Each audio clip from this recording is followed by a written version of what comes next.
Oh, makimarites tayo. Kanina may napanood akong video sa somewhere sa internet, malamang. Tingnan natin kung sino yung kumuha ng pera. Ano sinungaling? Tingnan mo yung pera mo kung nawawala. Yan nga po, pero nawawala ko yan. Bakit ako? Tingnan nyo. Sabi mo, 500 akin kayo, pabayad ko yun dyan. Yan nga po yung hawak nyo. Ito po yung naging sa bago kaninang gaw. Kita ko.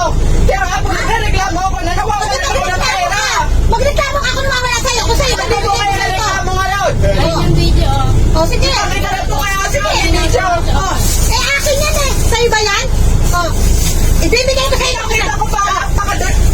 Oh, sige. Halika. Kuya, itanong mo kung may nawala sa kanya.